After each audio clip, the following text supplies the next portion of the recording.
What's going on, Imperials? It's Emperor Cubone here.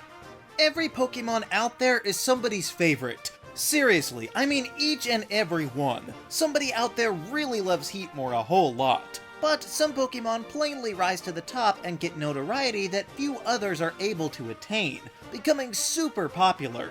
Now, whether that popularity is warranted or not, that will inevitably lead to some Pokemon being overrated. And what that means can vary depending on who you're talking to, but let's see if we can peg down the top 6 most overrated Pokemon. Number 6, Garchomp. So this entire list is likely to be divisive because I will undoubtedly cover some people's favorites, but we gotta start somewhere. I thought people would come after me for putting Garchomp at the very bottom of my top 100 list for not being high enough, but that still means that it's a cool Pokemon. I just don't know if it's worth all the hubbub. It's a perfectly fine Pokemon, but I feel like it was given too much too fast. I mean, it was the ace of the champion, so that's bound to boost anyone's profile. But while Garchomp is fine, I can't be the only one that thinks that it's a little much, right? First of all, I am a huge fan of Flygon. It's easily in my top 5 Pokemon ever, so I may be kind of biased against our Landshark here because it totally usurped the Dragon and Ground typing just one generation later. I mean, sure, Bronzong was another Psychic and Steel type after Metagross, but they didn't design it just to surpass its predecessor competitively. And speaking of, the previous regions had all sorts of different types across the pseudo-legendary Pokemon, but Garchomp is the one that solidified the requirement of them being a dragon type. So for anyone tired of that trend, you can blame Garchomp here.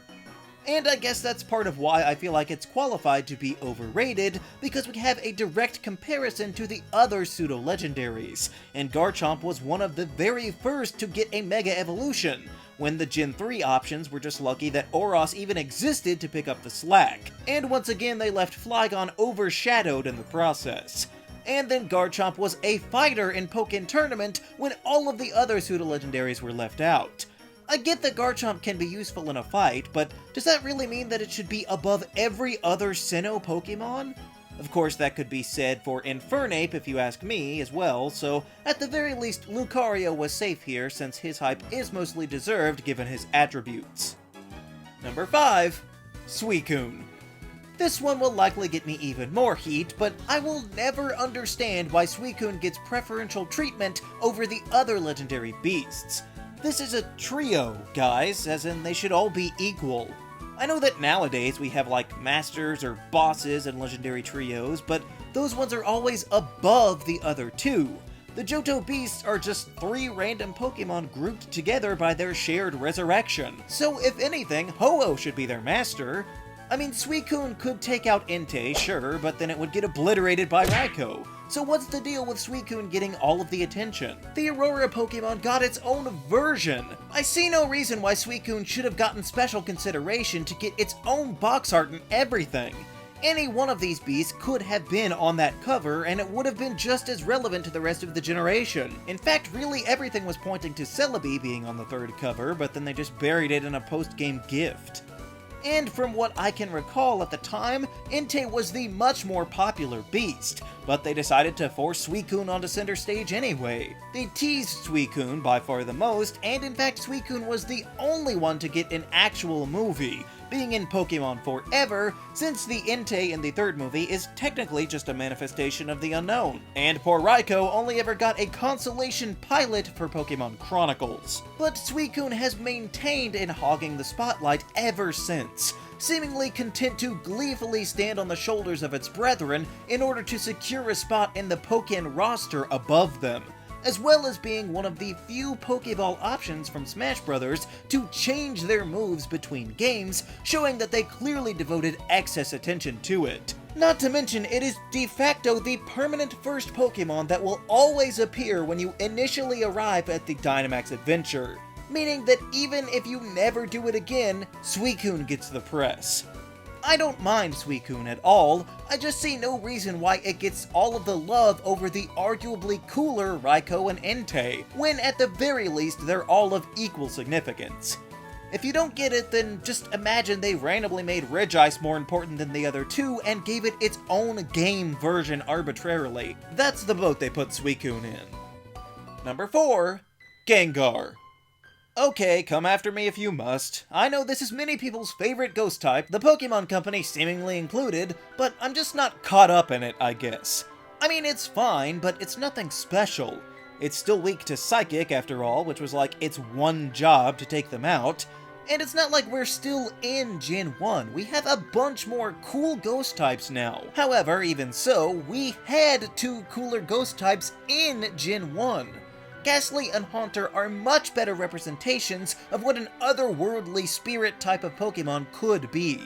It seems like Gengar's shadowy powers have really only come about in the last few years or so. For most of its life, Gengar was just a weird blobulous glob that was nondescript enough to fit into just about any monster collecting series you could think of. Seriously, a ghost that is just a will-o'-the-wisp gas ball, or even better, has terrifying detached hands from its light wispy body, are perfect ideas. And then the most charitable interpretation of their final form is a dark mirror of Clefable that fans had to conjure up just to have it make sense. There's that, but also the fact that Gengar has been front and center in just about everything lately, and I don't know why. Making Mega Evolutions? Better give one to Gengar for no reason. Making Gigantamax forms? Gotta make sure Gengar's the only ghost type that can do it. Need a weirdo in Pokken Tournament? Well, instead of using a Smeargle or a Kecleon or something, let's just make Gengar obsessed with its tongue for no reason. And of course, let us not forget the fact that after 2 decades, Ash Ketchum randomly got a fully evolved Gengar out of nowhere, continuing the trend of handing it win after win. Look, I know there are plenty of Kanto Pokemon that get too much exposure, but Gengar seems to get more handouts than even Dragonite, when really the most exciting thing about Gengar seems to be its once rare typing. All I'm saying is, would it kill them to show a fraction of this love to Golurk for once? Number 3. Pikachu. Yeah, you knew this one was coming. I get that Pikachu is the mascot and as such will inevitably be in focus more than other Pokemon, but it seems a little excessive, right? I'll admit, I was drawn in as a child. I loved Pikachu just because it was the main Pokemon in the show, and it had all of those fun exclusive little movie shorts. But you do cross a line at some point. As the icon for Pokemon, Pikachu is useful for marketing purposes, since even older people that have never seen anything about Pokemon do know who Pikachu is. So he's basically the Mickey Mouse of the series. But just like Mickey Mouse, the constant limelight doesn't exactly seem organic. I mean, even Disney uses their princesses for marketing sometimes, but it seems like Pikachu is contractually obligated to show up whether he fits in or not. And maybe some people really do like Pikachu that much, but did we really need all of the different forms they give us? They gave us a surfing Pikachu way back in the day, and a flying one as well. You want a Pikachu with every different kind of hat from the anime? No. Well, too bad! Then of course there's the cosplay Pikachu that provides it certain unique moves depending on the costume, which led us to the Pikachu Libre that not only became a new outfit in Smash Bros., but was a whole separate character in Pokken Tournament. Did we really need the same Pokemon to take up 2 slots? And that's not even to mention the multiple unique Z-moves that it got, a powerful signature move in Volt Tackle, an item that boosts only its stats, and of course a new Gigantamax form as well. Now, I know Pikachu isn't going anywhere, but can we maybe just tone it down a bit? Because honestly, you're making people sick of him, and you don't want the face of your brand to put a bad taste in people's mouth. So could we maybe just put an Elekid in the next commercial or something? Number 2. Charizard. This is the last Gen 1 Pokemon, I promise. And again, just to reiterate, just because a Pokemon can be considered overrated doesn't mean it's bad. Charizard is one of my favorite Pokemon of all time, but even I can acknowledge when things are a little extreme. So it's no secret why Charizard is so popular. It's a fire-breathing dragon that you can pick up right from the start. And it even looks much cooler than the actual dragon in those games, even getting itself on the box for both Japan and the rest of the world. It even pops up in the Gen 2 opening title sequence for some reason, so a solid design and a little help from the anime went a long way to create a generation of Charizard fans. Unfortunately, it turns out that Game Freak is run exclusively by all of them. Charizard has repeatedly shown up in recent years where it really doesn't belong. even being the ace of the Galar region champion. You didn't want to try out any Pokemon from your native region? But that's not all. Charizard is elevated far above the other starters by getting 2 Mega Evolutions, and it was one of the debut Gigantamax forms when its counterparts weren't even in the game. Only later did they realize that people were slightly upset by its uneven treatment, and then they patched in a way to get the other 2 choices. Not to mention Charizard leaving them behind in Smash 4 to become its own character. So who knows, that could easily happen again in the next one. Sadly, I think Charizard has become sort of the face of Kanto pandering, which everybody seems to be pretty sick of, and by extension they get tired of saying Charizard yet again, even if they do actually like it, proving that you can in fact have too much of a good thing. Number 1. Greninja. Without a doubt, this has got to be the Pokemon that receives the most praise for the least amount of merit. There are some Pokemon, like maybe Absol or Chandelure, that people go nuts for, and I think they're just fine, but at least those Pokemon aren't propped up above all of the rest like the Gen 6 Water Starter appears to be. It's hard for me to believe that the enthusiasm behind Greninja is 100% genuine, meaning that I feel like it was given a leg up from the start.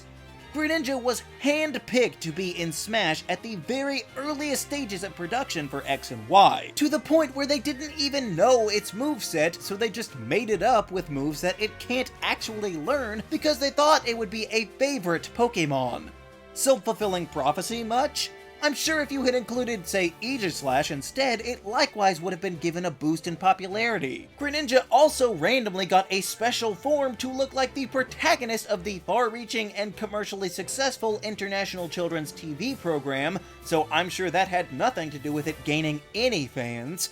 No wonder the children of Japan voted it as their favorite overall Pokemon. They're constantly flooded with the thing. Also, let us not forget that Greninja had a random second signature move, and its hidden ability was tailor-made so that it could be one of the most powerful Pokemon in the competitive scene by randomly becoming any type, when Protean has at best a flimsy excuse to even be on Greninja. And that's what I mean about the support feeling artificial at times. It has just been handed all of these trophies without earning anything. Charizard at the very least had 2 decades to build up a legitimate fanbase before getting oversaturated hardcore. But Greninja was deemed the favorite before the games even came out. You must like it, or else. Did anybody really expect an anime-exclusive form to migrate to the games and then stick around to this day? And hey, if you don't like Battle Bond, you can just have it be whatever type you want, because why not? And what exactly did Chestnut and Delphox get out of this, Why even bother making 2 extra starters if you were going to just ignore them outright? I just can't help but feel like the hype is a little synthetic when we've had ninja-based Pokemon before, and nobody seemed to care. How come these same people weren't going wild for Ninjask or Excelgor? There's also the little wrinkle of how I don't find it to be a great conclusion of its own evolutionary line, since nothing about Froakie or Frogadier even hints at a ninja final form, and Greninja just kind of abandons the whole bubble theme that they were leaning into the entire time, but that's not nearly as pressing as the blatant favoritism that has persisted even before its initial debut. I mean, they weren't even sure if Pikachu would be the mascot before the games came out, considering Clefairy for the role instead. But they never had anything else in mind from Gen 6, and only ever pushed full on ahead with the frog that had a ridiculous tongue scarf. Now maybe it is your favorite Pokemon of all time, but can you at least see how Greninja has been propped up to a degree beyond any other Pokemon to date? Okay, well, I'm sure I've angered enough people by now, so which Pokemon do you think are most overrated? Do you just hate Mewtwo for some reason? Let me know down in the comments. Also, be sure to leave a like, share this video, and subscribe so that you too can become an Imperial today. And until next time, stay grounded.